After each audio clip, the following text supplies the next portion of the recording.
It's been 4 cold, bitter years since I laid eyes on his pasty white face and eyes that peer straight into your soul, and that helium voice. And it still haunts me to this day.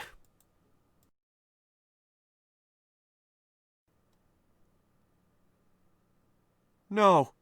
Hey, it's Fred! It's me! No! No! Greg, I thought we agreed that we were never going to do another Fred movie after that first movie, and I fucking crawled my way through that movie. What public outcry? There wasn't a public outcry!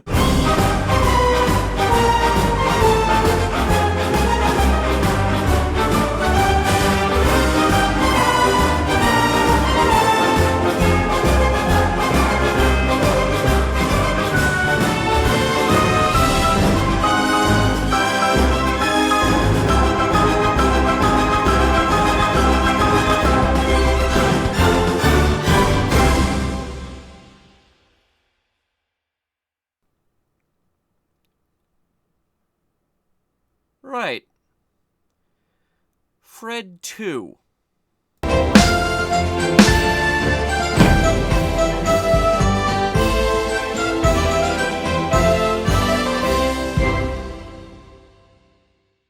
Hello, my name is Hunter, the movie reviewing pony, because when it comes to cinema, humans cannot. They just cannot.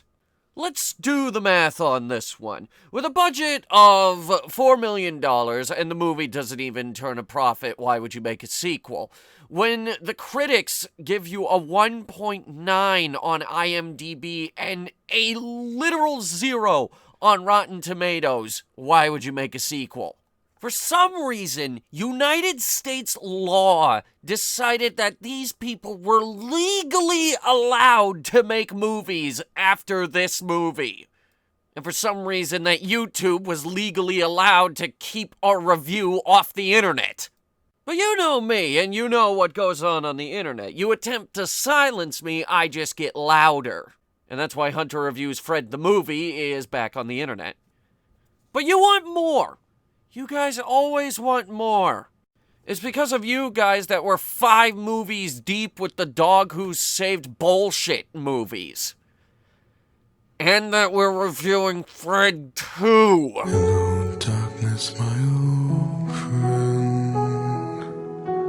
Mankind's greatest mysteries include, is there a being of greater power? Are we alone in the universe? And what happens after we die? All of these are really good questions, but the biggest question of all is why the hell did they make Fred 2? And in such a timely manner at that. This came out 1 year after Fred 1, so they clearly knew what they were doing. Somehow, most of the cast from the first movie came back for this one. Somehow they greenlit this project despite the first movie losing tons and tons of money. Look, Nickelodeon, I know that you're really, really good at making bad decisions, but what the fuck were you thinking? My guess is that there was some kind of contract. They were under contract to make 3 movies regardless of profit margins. Terminating contracts like this is a pain in the ass, but with profit losses like this, I think it would have been worth it. Someone must have been pushing for this movie to be made. You know what? I'm blaming Fred himself. It was probably him trying to push for 2 more movies. Because the director from the first movie sure as shit didn't stick around. Didn't stop his career from going down in flames, though. Didn't stop a lot of these people from crashing and burning in Hollywood, actually. These movies fail harder than The Dog Who Saved Shit. And that is not something that I say lightly. Though in a way, I'm in the same stupid boat. I'm stupid for coming back to this franchise after 4 long, bitter, unbearable years. We made a joke in the last review about the upcoming presidential elections in 2016, and now we have another one on the way. That shows how long it's been. So, without further ado, let's suffer through Fred 2, Night of the Living Fred. And if you're looking back at this from the other side of the other political apocalypse, how's it looking over there? So as the film opens up, we see that our distribution company for this is the ever terrible Lionsgate. Oh, good. Lionsgate. The company that hates me. Lionsgate. They're the only reason we're not reviewing Norm of the North 2. Another sequel that I really don't want to review. Oh, but it gets better. This also was done by Varsity Pictures and The Collective. Varsity has made 4 movies, 3 of which are Fred movies.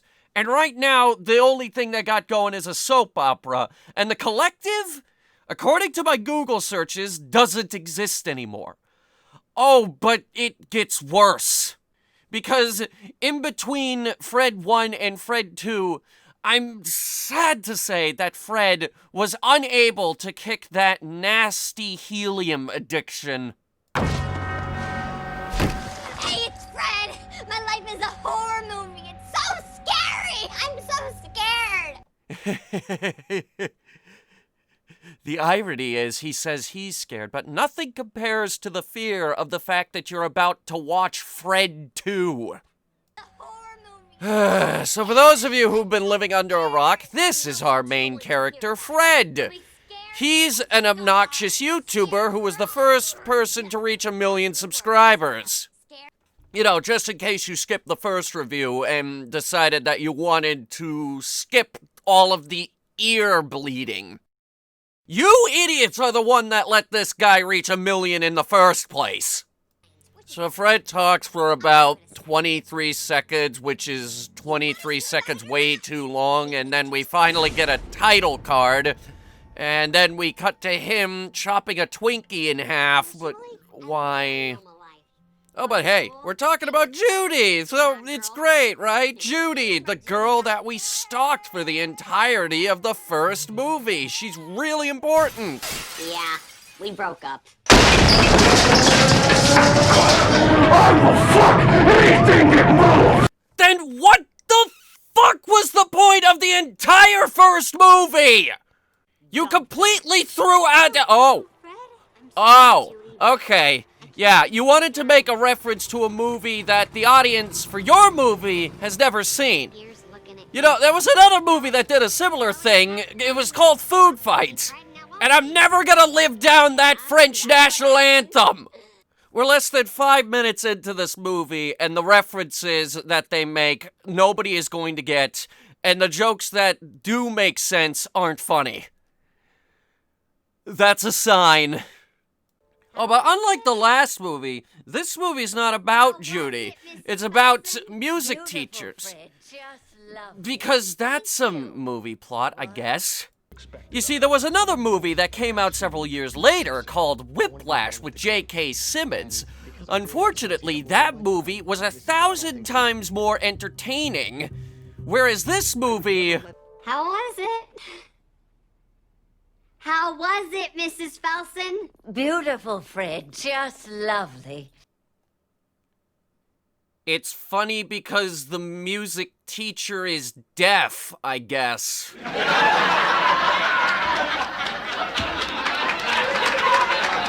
Oh, but don't worry, the deaf music teacher is gone after literally one scene. Which is good because I'm in enough hot water for making fun of the deaf. Yeah, she's replaced with this guy, played by... Seth Morris. Because actors don't have respect for their own careers. This guy had roles in Brooklyn Nine-Nine, Sunny in Philly, and had a pretty decent role in The Good Place. Why is he in this? Speaking of actors that have zero respect for their career, Ariel Winter is in this movie as well. Though apparently in this scene, Fred is doing his best to keep her out of the movie. Naturally, it's time to jump into a person's lawn, fall in the pool, and then have a small child pee in his face, because toilet humor is definitely funnier than every single thing that's currently going on. Also, because when Fred can't think of any decent way to be funny, it immediately reverts back to the lowest form of humor mankind has to offer, which would be toilet humor. Just somebody kill me. Does anyone have a gun in this? What? Okay, all weapons have been removed from the building. By the way, Fred was cutting a Twinkie in half so he could put peanut butter and jelly in it. Yeah, okay. So finally, 11 minutes into this review, the plot starts kicking up. You remember that new music teacher? Yeah, well, the plot of the movie is he's super creepy, and Fred thinks that there's something going on inside of his creepy house, and he moved in, like, basically right next door to him. Which basically means, yes, it is a carbon copy of the plot of The Dog Who Saved Halloween. But this goes deeper. You see, The Dog Who Saved Halloween came out September 13th, 2011, where this movie came out October 22nd, 2011. What was it, just the season of Let's Copy The Burbs with Tom Hanks? A movie that wasn't even that good? So Fred runs home and... Hey, it's Fred! My life is a horror movie! It's so scary! Oh, dear God. We're stuck in a time loop, and I'm the only one that realizes it, aren't I? No, it's just the movie is trying to be funny again. Oh, God. Oh, no. 2 Freds. That's too many. Naturally, it's time to reintroduce us to Bertha. No, I do mean reintroduce us to Bertha, who is apparently Fred's best friend now, which was never established. But yeah, no, this is not the same actor from the first movie. Yeah, probably because when they were casting this movie, they ran up to the actress from the last movie and said, "Get out while you still can!" So naturally, we had to bring in Daniela Monet. Yeah, don't bother pretending that you know who she is, and if you do know who she is, shut up. Oh, but hold that phone, because it's finally time for Ariel Winter's character, Talia, to be introduced. Because, again, actors don't have respect for their own careers. God damn it, you were in Modern Family, for fuck's sake. A show that's actually fucking funny. Through some bizarre alignment of the universe, there's actually a lot of talent in this movie. More talent than the Dog Who Saved Blah movies, as a matter of fact. Oh, but here's an actor we managed to get back. Kevin is back in this movie as well. Hi, Kevin. Kevin is really good at piano, which is bad for Fred, because when Fred plays the piano, it sounds like that one episode of Hunter Plays Half-Life Alyx. Hey, Russ. Name a song. Flight of the Bumblebee. Coming right out. That's it. Now, the piano recital is coming up, and we all know what a big deal that is, don't we? No. And quite frankly, if you take it about as seriously as J.K. Simmons, heads are gonna roll by the end of this movie. One thing that this movie does decidingly get right is that when Fred fantasizes, it's a lot more obvious that he is, in fact, fantasizing about stuff. It's still ungodly stupid, but you can tell when it's actively trying to be stupid. By the way, this might be another reference to another movie that nobody has seen or heard of. Good. We're off to a flying start. That's the thing, too. There's an hour and 14 minutes left of this 1 hour and 22-minute movie. We've been here 8 minutes. Naturally, it's time to get comfort from our new friend Talia, because we paid for this actor, and by Jove, she's gonna be in the movie. And she gives him a cookie that looks like the old Fred logo to make him feel better, because It's really creative. reasons. It'll be like a constant reminder that this was the first guy to reach 1 million subscribers on YouTube. Again, why did we let this happen? Oh, but before I can rant on it any further, Fred looks up at a crow and then she disappears. Like a Batman. What the HE double hockey sticks is going on here? Is Talia imaginary? You saw her, right? She's real, right? Fred, buddy, even though you're not my buddy, I have a hard time believing that this movie as a whole is real. What's that noise?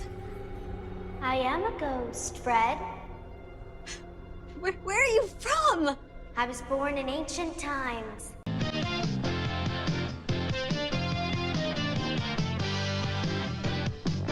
So what happened to you? I loved to shop, so I shopped till I dropped. Oh, it's times like this I like to think of the starving children in Africa we could have fed with the budget for this movie. Fortunately, this ghost does attempt to murder Fred.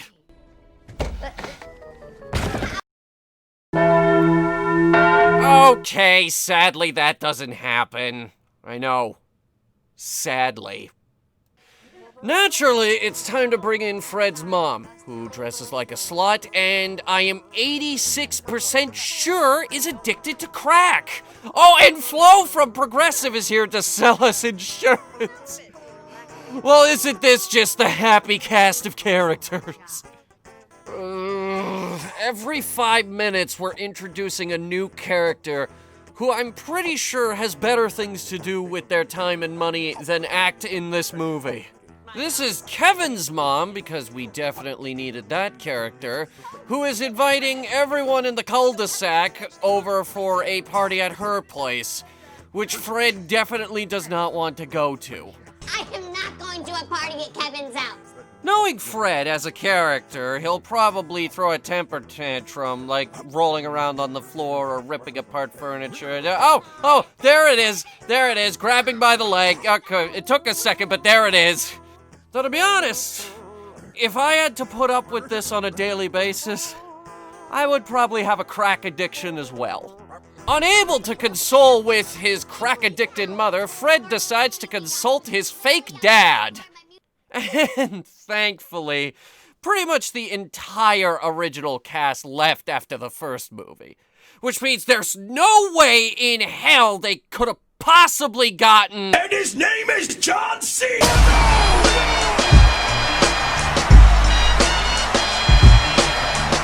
Mr. Cena, are you like trapped in a contract or something right now, or are you here willingly? Are you actually an idiot? Was this movie filmed before or after your wife left you? Is this the movie that led to the divorce? Why are you hanging out in a refrigerator? What are you gonna do with your life? Also, Sunny D. Sunny D apparently wanted their name on this movie. What's wrong with y'all? So unable to console with his fake dad or his crack-addicted mother, who's named Hilda, by the way, Fred decides to go to the party. And I just realized how depressing it is to say out loud that Fred has a fake dad and a crack-addicted mother. This kid is gonna be on antidepressants until he's 45 at this rate. Well, everybody wing chong tonight. I said, everybody wing chong tonight. Wow, he's actually extremely awful. I don't know what I was expecting. Isn't he incredible? Oh, you're so good. You're so good. You know, as far as I can tell, this party actually serves no purpose. Why are we here? Okay, I shit you not. I've examined this invitation scene an innumerable amount of times, and I have no idea why they're being invited to this party, why they're throwing the party, or, quite frankly, I don't think the movie knows why they're doing the party. It's just some stupid, goddamn, arbitrary plot device used to move the plot along. That or make Fred act like an idiot. Oh, but Fred's crack-addicted mother seems to hit it off with the creepy music teacher. And of course, Fred doesn't like this at all. Nice hair, Kevin. You know, you look like Robert Pattinson if he were stupid. How truly ironic, implying that Robert Pattinson isn't stupid, when he was right in the middle of being in every single Twilight movie ever made. More ironic is his hair does make him look like Robert Pattinson. Oh my god, why are you trying to appeal to this? By the way, Talia is also here and is also Kevin's sister. So to sum up, this party is to celebrate nothing. Talia is Kevin's sister. Fred's crack-addicted mother has a thing for the creepy music teacher. And Kevin's mother is a very, very lonely woman. How's your husband? He's fine. As a matter of fact, it was his idea for me to invite you to this little welcoming party we're having. And so finally, we arrive at the meat of the film, which is Fred talking to the camera and being a total jackass idiot. Because Fred's only form of humor is being the small toddler that rolls around on the floor throwing a temper tantrum at the grocery store. Naturally, it's time for the depressed child to consult with his fake dad. Unfortunately, reality hits and his dad isn't fucking real. There's something up with that man's name. Devlin. You switch around the letters, you get devil with an extra N. Huh? You see what I'm saying? Pretty weird, right?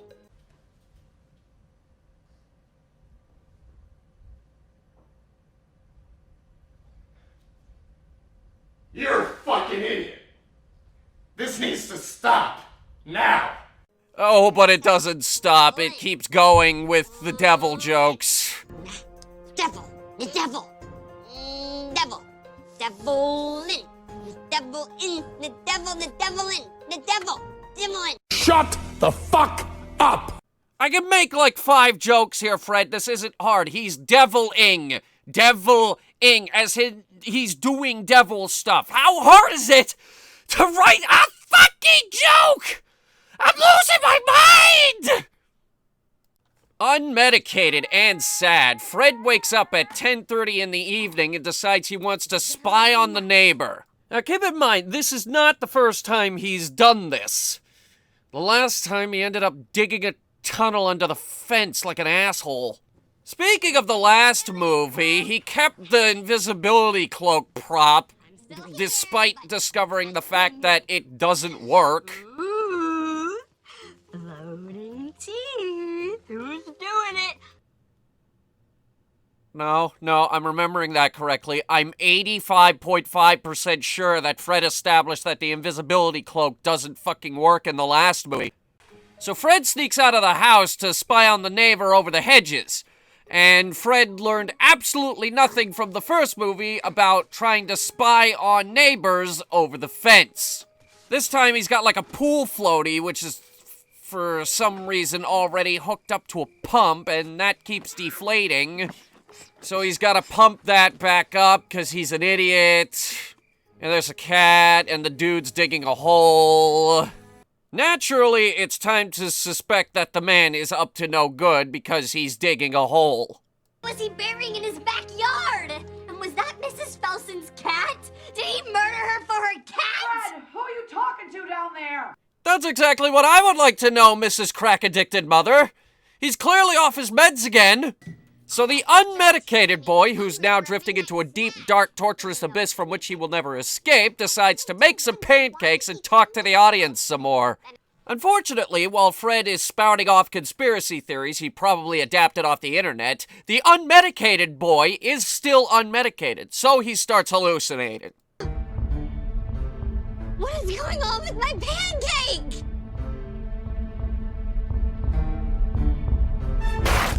Ah! Mrs. Felson? What? What are you doing in my pancake? Fred, I can't hear you, but I need to warn you about Devlin. Okay. Forget the meds. I mean, you do need the meds, but it's time to start piecing your life back together, Fred, while being locked up in a padded cell for a very long time, or until you die. I mean, this is becoming a regular occurrence. The next day at school, his music teacher turns into a mosquito that drains all of his vital fluids, and then Fred is dead. Yay, actually.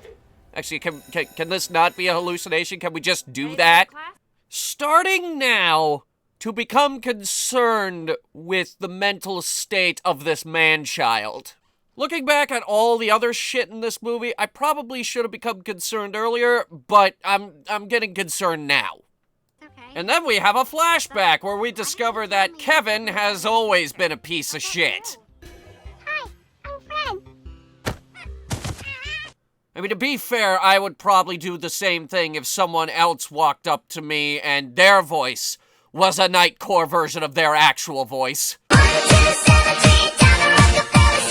Examining this flashback further, we can also conclude that Fred has always worn those yellow suspenders, because his mother couldn't afford clothes. She was too busy spending the money on crack. Also, he apparently went from inhaling 20 tons of helium a day to just 10 tons. And Greg says because Fred doesn't have any real friends, he also developed schizophrenia. We are being really mean today. As we all know, Fred is sad because he eats, and he eats because he's sad, so naturally it's time to pour himself a bowl of cereal and make a Twilight Saga reference. Which, for some reason, is not the first time they have referenced Twilight in this movie. Why are we referencing Twilight, though? I'm examining this all up and down and all over the place, and I fail to see a connection that they're trying to make here. Why are we trying to... Oh God, no, take it away! Oh, fuck. I can't believe you've done this. So then shirtless Fred turns into a long-haired chihuahua because Twilight jokes. And then he turns into a stuffed animal and bites a guy's neck off. Because chihuahuas are the worst breed of dog on the fucking planet. Oh, fuck you! Fuck you! You know I'm right! Okay, I was panicked, but I did some research and I found some vampire fun facts. And naturally, he looked them all up on BuzzFeed. They can't go in direct sunlight, they can't see their own reflection, and aside from crosses, they don't like silver, garlic, and most importantly, they cannot come into your house unless you invite them in. Okay, I don't think anyone needs to go on the internet to figure out these rules. In fact, I'm not even entirely sure if them being allowed in your house unless you invite them in is entirely true. In fact, I'm 100% sure that none of them are real because vampires don't fucking exist, you fucking fucker fucking fuck!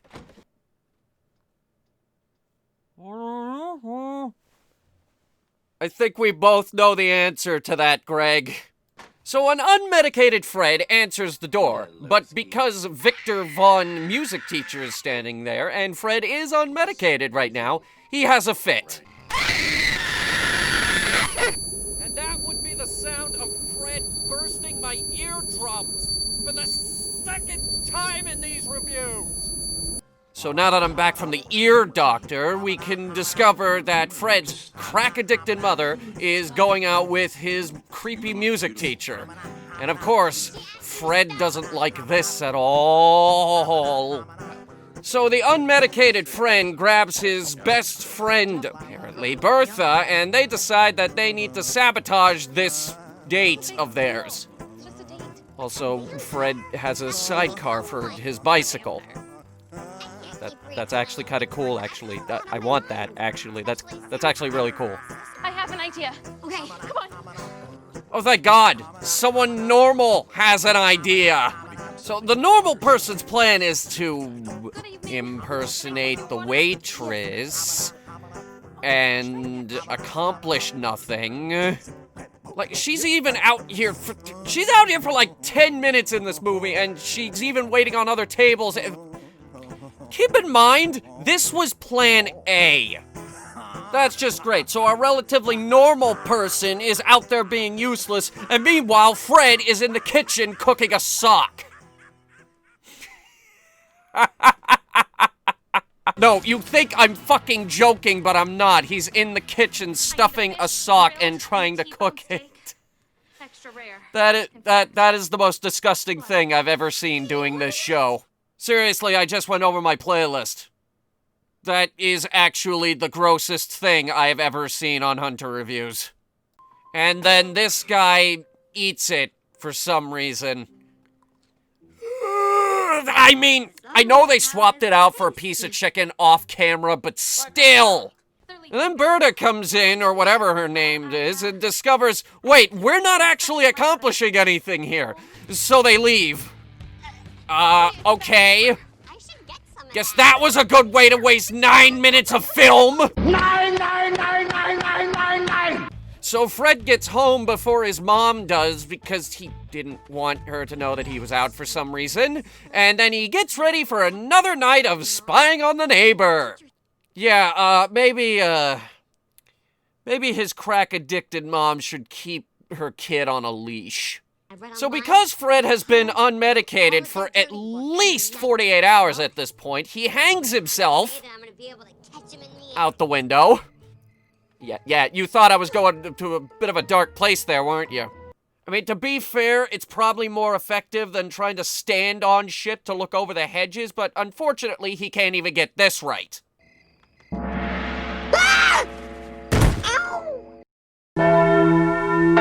Okay, so that doesn't happen either. But I'm really starting to wish it did. Also, why was he startled? He's not even looking at him through the binoculars. Unfortunately, this movie doesn't give us a second to breathe because Fred gets interrupted by John C.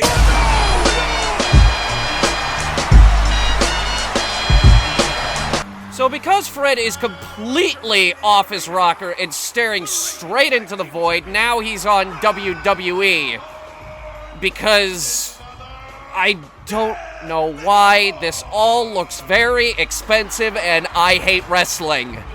What do you humans plan to do when aliens come to Earth? They're like, hey, hi, welcome to planet Earth. There's about 7 billion of us here. As you can see, most of our people don't have any clean drinking water. Oh, here's a rather large group of people that get paid millions of dollars to knee each other in the face. So, obviously still ironing out a few of the kinks.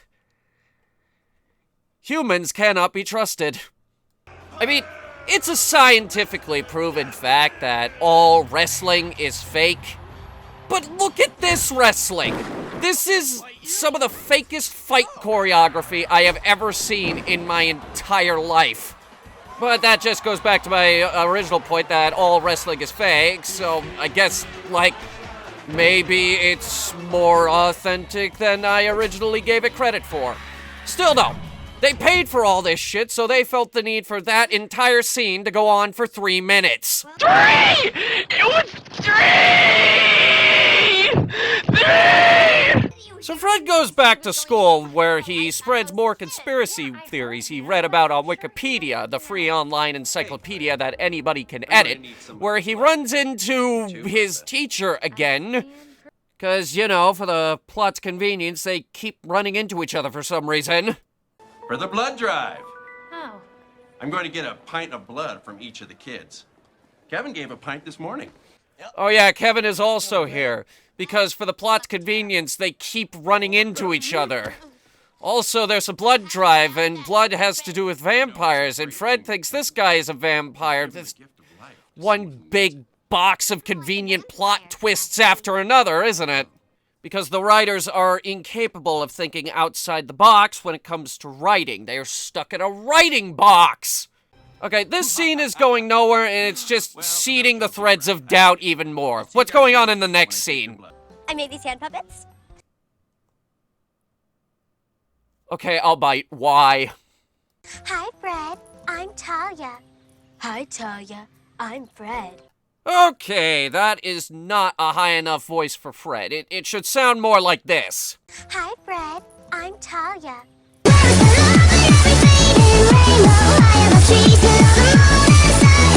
I like you, Fred. I'm not sure I'm ready to say hi. Okay, if you're not gonna do the pitch shifting, I'll do it myself.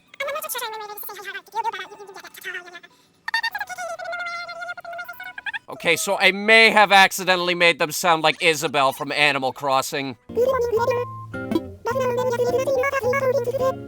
Oh, by the way, this ship doesn't happen.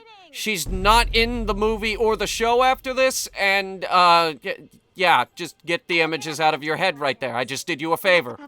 Naturally, Fred decides to talk to the camera because that's helped him so much over the course of his unmedicated life. But before he gets too deep into that, he gets interrupted by John Cena!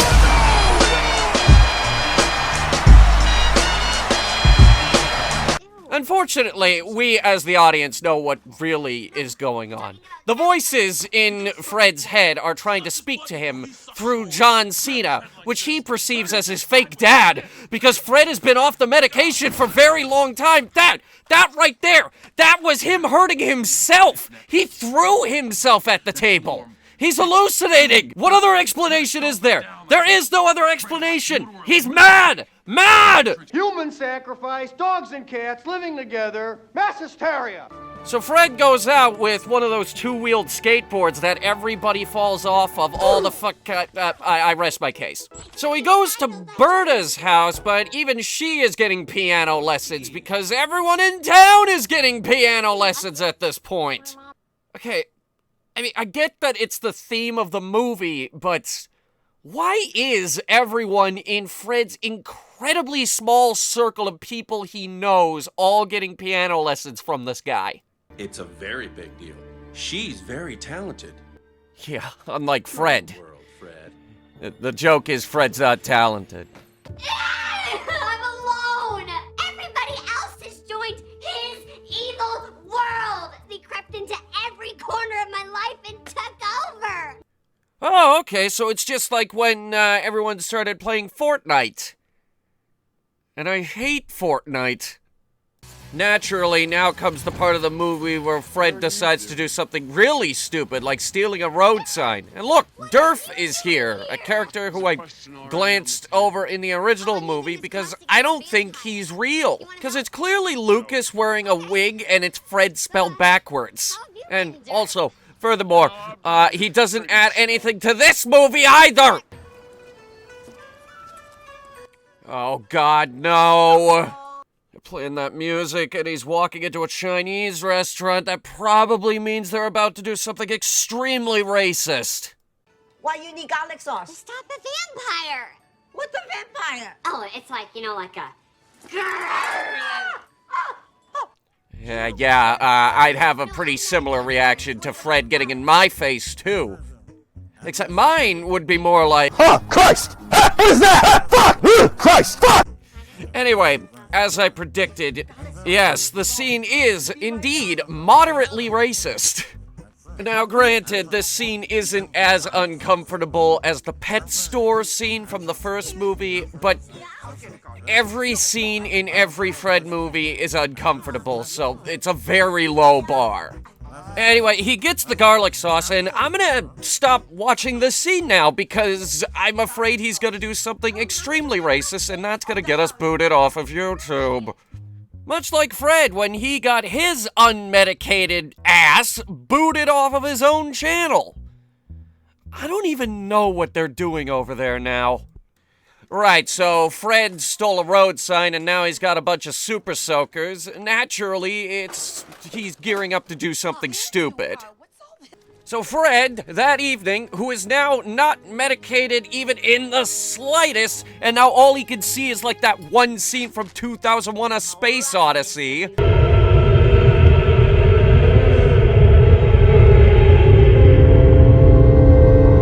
So Fred storms into the mostly empty auditorium, wow, and nobody is amused. Not even the audience. And almost right on cue, Fred makes an ass out of himself. He points a mirror at the guy, and everyone sees that he doesn't have a reflection, at which point Kevin jumps into the air, and Fred 2, Night of the Living Fred, wins the Oscar for worst visual effect in history. And naturally, it's time to shoot his music teacher with a super soaker filled with cat pee, and then Fred almost gets hit by a... shit. He hallucinated all that shit, didn't he? All around me are familiar faces. Okay, so now the real scene plays, where Fred storms into the auditorium and immediately makes an ass out of himself, sprays everyone with cat pee, including Kevin. In fact, for some reason, the only person he doesn't spray is the music teacher, which is like the whole reason he brought the super soaker filled with cat pee. And I know it's garlic sauce, but it's more fun to say that he has a super soaker filled with cat piss. Also, you probably shouldn't put garlic sauce in a super soaker in the first place.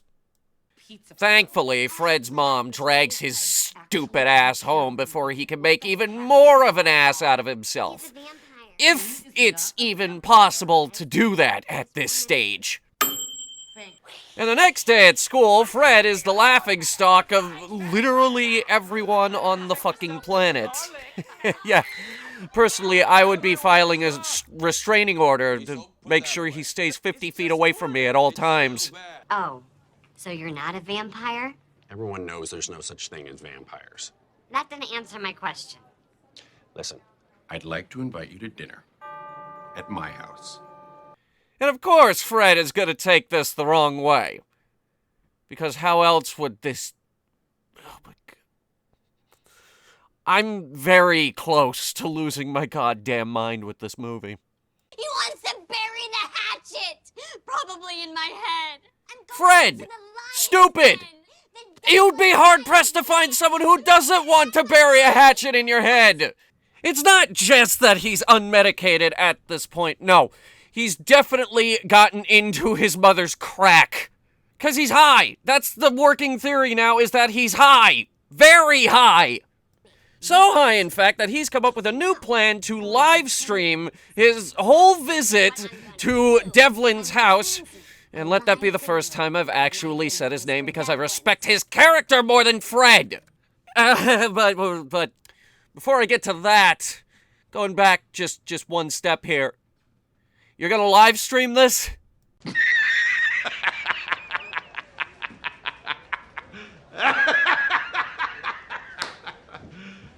You serious? All right, listen, you moron. I don't know how often you stream, but the last time I streamed anywhere, we only capped at about 17 viewers. And the stream that I'm streaming right now of me working on this review only has 10. And given how much people hate you, the chances of you breaking double digits are extremely low. So the chances of anyone even in your neighborhood viewing your stream are probably... Everyone from school tuned in and watched it. Help me. He's not even streaming in 360p. That looks like 240. Seriously, this is what they decided to tune into on... I'm just gonna assume that literally everyone could have been doing more entertaining stuff. And then Fred gets attacked by a really fake bat and falls through a fake wall, making me actually question why he has all this shit in the basement in the first place. Maybe the dude just, you know, really likes Halloween. You know, how I really like Halloween. And how everyone really likes Halloween. Going further, Fred discovers that there's a meat locker in the basement, and Fred immediately decides that he's gonna make even more of an ass out of himself, which I didn't think was possible. And then the music teacher guy shows up with a wakizashi and one of the weirdest Zarathul outfits that I've ever seen in my life. I'm pretty sure I'm making that word up, by the way. And inconveniently, this is where Fred's stream cuts out because bandwidth in this basement is terrible, and yeah, they actually have a pretty nice evening after that. So, Fred, Yeah, What do you think? no surprise to anyone, but Devlin's actually a pretty chill guy. Yeah, it turns out all they were doing with the shovels was they were, I don't know, digging up mushrooms or some shit. So why are you so interested He's in just being in booze? eccentric. Like, eccentric in the form of, like, I have an herb garden. Or I used to! Unfortunately for Fred, it's too late. Fred's already made an ass out of himself because everybody saw the stream, and he didn't have a follow-up post, which, like, oops, JK, I was wrong. Literally everybody saw his stream. Like, literally everybody. He's trending. Even Devlin saw it. But my biggest problem with this whole scene is, why am I not this popular? Like, why not? It's really depressing. So Fred decides to do damage control and take down his website, which he also owns. Unfortunately, as previously mentioned, it's already too late. Well, Fred, Mr. Devlin's leaving. You got what you wanted. And just like all of the time when Fred is off of his meds, he manages to ruin the lives of literally everyone around him. So maybe, just maybe, it's time for Fred to get back on the medication, start piecing his life back together, and, you know, maybe kick that nasty helium habit, and, you know, go back to YouTube and apologize and try to make some wholesome and decent content for his very large fan base of subscribers. No, that's not what's gonna happen. Fred decides that the only way he's going to get himself out of this situation is to make himself an even bigger ass, transcending the laws of space and time to become the biggest asshole the world has ever known. And he's got some frickin' stiff competition, doesn't he? Kim Jong-un, Stalin, Hitler, Uwe Boll, and pretty much every single Scientologist to ever exist ever. So he starts with a montage of him and Berta, or whatever the fuck her name is, doing stupid shit for a minute and a half. Yeah, admittedly, it is shorter than all the stupid shit they did in the original, but it's still stupid. Honestly, these scenes wouldn't be half bad. Like, if we could get them down to, like, 30 seconds, maybe less. Oh, but hey, we stalled long enough for Talia to show up and say that she wants in on Fred's stupid plan, which is good because, given the scenes that come next, I don't think they had a plan if she wasn't in. You see, Fred's stupid plan revolves around Kevin's stupid plan, which is to get together an angry mob with rakes and weed whackers and shit. And he's gonna lead his ragtag team of ragamuffins up on Devlin's house to do something. Honestly, I don't think Kevin came up with a plan beyond going up to his house and yelling at him with a bunch of pointed sticks. So Fred's plan, if you could call it a plan, is to dress up as a vampire and carry a girl down the driveway. And then to get Kevin to stab him in the chest with a wooden stake. Wait, what? Wait, oh God. Oh, Jesus Christ. Is that, I think Kevin just killed someone, like, for fucking real. I mean, yeah, he's wearing a vest and, like, but I mean,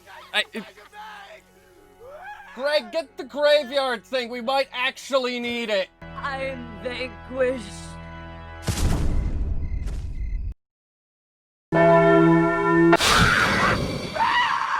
Oh my God, he's not dead. I can't believe it. Everybody's scared and my heart stopped. No, like, really, my heart stopped. Can somebody help me? I think I need a doctor. Oh, but the good news is Devlin is impressed. I think, I don't know. Oh, but I guess that Fred's plan worked, or at least it did, according to John C.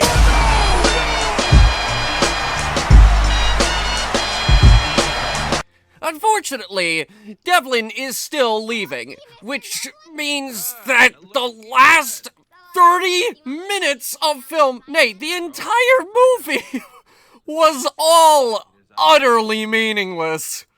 Much like how the beginning of this movie made the entire first movie utterly meaningless. You know, I'm starting to think the fact that Fred was erased from people's memories and the internet itself, I think more or less they did that to themselves. But no, this is still bad because you just wasted millions of dollars making this movie. Yeah, I'm going back to thinking about those starving children in Africa again. And then to top off the movie, Kevin falls and dies on some trash cans. Fred still sucks at piano. His mom is still addicted to crack, but likes him again, I guess. Also, despite ruining his life, Devlin is still in this movie for some reason. And then the camera pans over, and it's like Devlin isn't in the mirror because vampires don't appear in reflections, and then the movie finally comes to an end. I, however, know the true ending of this movie. You see, the writers thought that it would be really smart if it looked like that this movie was open to interpretation.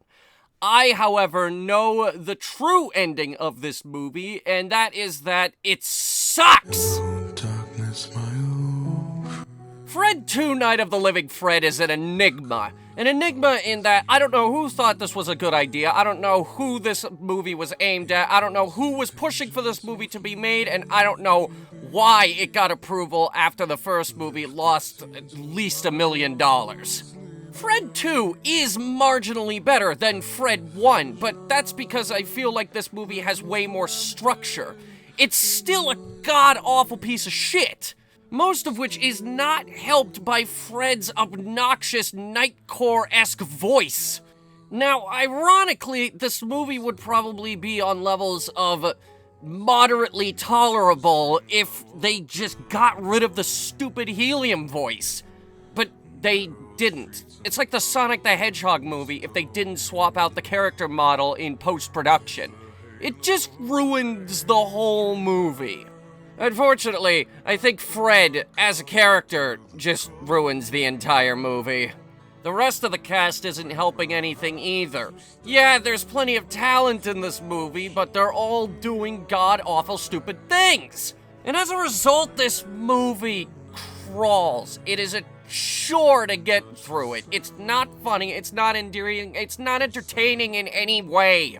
I implore you to find a better way to spend your time than watching this movie, or any Fred-related content out there. Fred died along with the early 2000s era of the internet for a reason. And good riddance! And if we are reviewing Fred 3 next year, then please allow me some time to grow back a few brain cells after this review. By the way, that's a very big if. We're gonna hold out giving you guys a definitive answer until after the election. It's this whole Twitter thing that's going on. I don't even know if we're doing it. My name is Hunter, and this has been a Hunter review.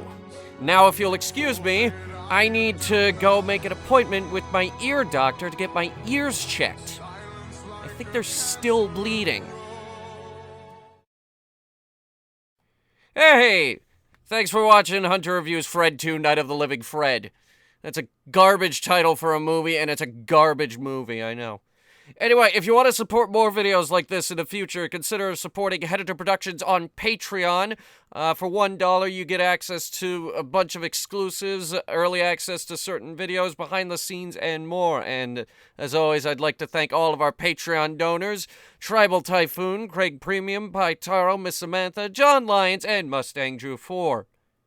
A bunch of them left. I still want to read off a great big giant list, though, so please help make that happen. Or, alternatively, down below, you also have our referral link to greenmangaming.com. They're a fantastic website, and through our referral link, whatever money you spend on their site, we get a small percentage of that. So if you buy like a $60 game, we get $1.25, which adds up if, like, all of you actually did it. Thank you guys so much for watching. Here's some credits, and please, please, please, don't forget to vote. There once was a guy who created a machine, a thing that would take people to and from some other world. And when he arrived, he had run into a pony who smiled and decided that they both should go see a film. When that movie sucked, they decided to join forces, and then they created a new show called Hunter Reviews. You know, you look like Robert Pattinson if he were stupid.